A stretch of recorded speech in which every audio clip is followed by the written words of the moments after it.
binigyang kulay ng mga skater ang SM Halloween Skating Cup 2025. Isang pagdiriwang ng talento at creativity pagdating sa winter sport.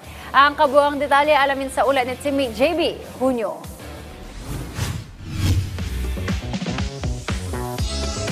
Kombinasyon ng musika at makukulay na costumes at props ang bitbit ng mga skaters sa Halloween Skating Cup 2025 nitong weekend.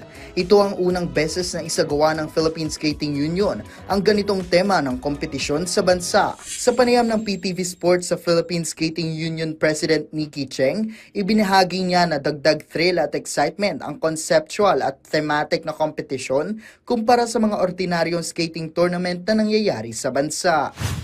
This is actually the first time that we held SM Halloween Cup. So this is something that we want to do year after year. So bakit Halloween namin naisip? Because if we look at figure skating, the skaters always dress up as someone. So parang we felt that it was a very interesting concept to have.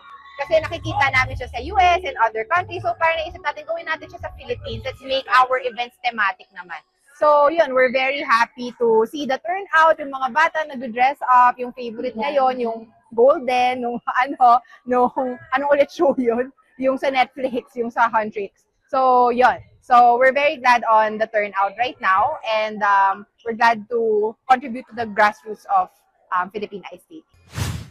Footwork, technical, artistic at character spotlight ang highlight na gustong iparanas ng Halloween Cup para sa mga skater kung saan mas nakakahook ng atensyon para sa manonood.